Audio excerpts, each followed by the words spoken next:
didn't the people know about spaceships? Why would they want to use gas? The leaders back then didn't tell the truth because they made money on gas. Why would they want to keep spaceships a secret? They were confused and very unconscious. Even I could read the pictures and codes. They were all so easy. And the space people even went on TV. They kept talking to us and showing us and leaving us messages, but nobody was listening.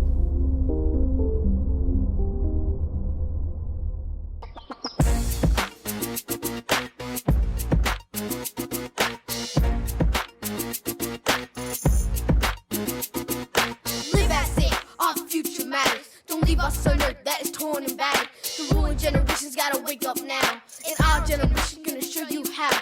Why are you sleeping? Why are you so blind? When I look around, I think you lost your mind. It wasn't reported in the daily newspapers, but the shift really did hit the fan. Things have changed.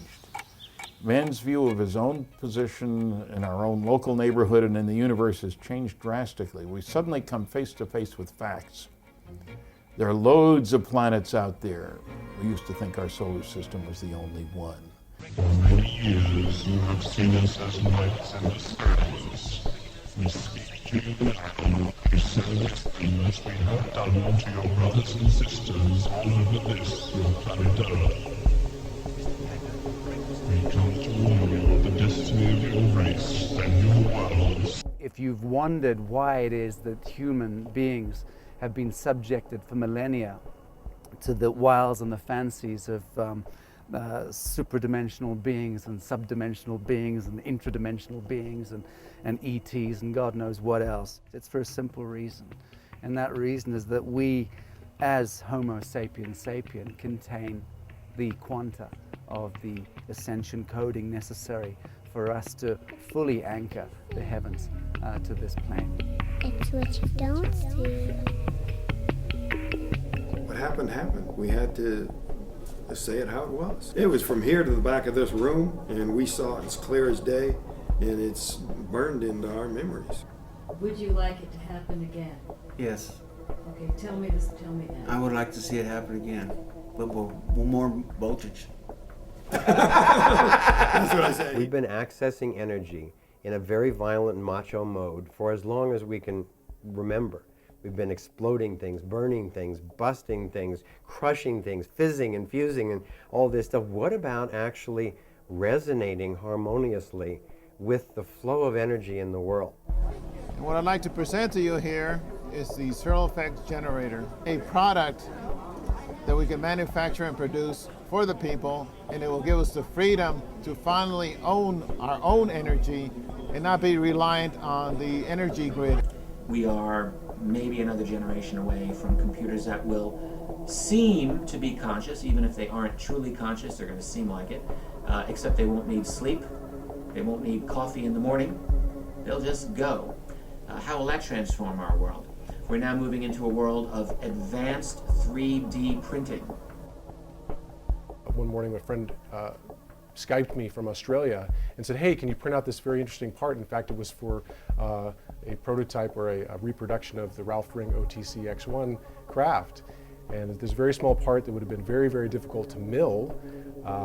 But he said, hey, do you think you can 3D print this? And I said, sure, I'd love to, give it a go. And he Skyped with his friend or collaborator in London, and then 5 minutes later he sent me the digital file, and then literally minutes later I was printing out the first of dozens of pieces that I sent out, within a few days. The filament extruder uses recycled plastic to print out the filament that runs through the 3D printer. So it's just a way of using your resources and actually making the filament that you're using to print 3D objects. The fact of the matter is very simple. We didn't read the fine print. We actually propped up our own undoing.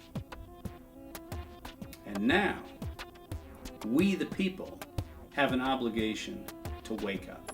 A lot of finance ministers as well as heads of state of the Brazil, Russia, India, China, South Africa, and the other 60 plus non-aligned movement countries out of the WTO, we're starting to get together and having conversations and said maybe, just maybe, the United States dollar and the euro may not come back to their hegemonic position. And as a result, they started exploring their alternatives. The astute watcher of this information will actually go back and look at the media and realize that these things were announced. Things like the relationship with the Chinese and the Singaporeans, the Chinese and the Japanese, the Chinese and others who actually started forming currency alliances and credit alliances outside of the G20. And it turns out that if you look in the historical record of the last 4 years, you see the emergence of an entire new banking regime. Now, some people still get confused about this enslavement thing and the money and the link and how it works. It's not about the money. The money is just the tool that is used against humanity to enslave us.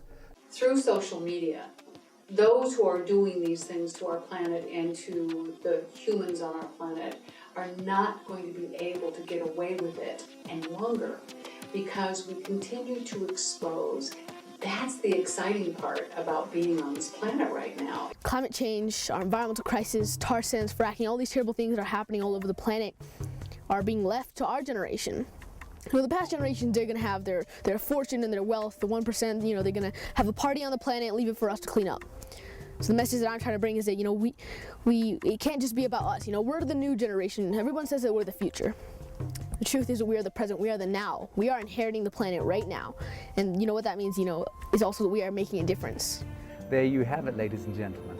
We are owned from birth until we awaken to the fact that we simply need to step out of that invisible contract and into a new covenant, not a contract. And that covenant is a covenant of fellowship, and it's a fellowship of the actuated human heart.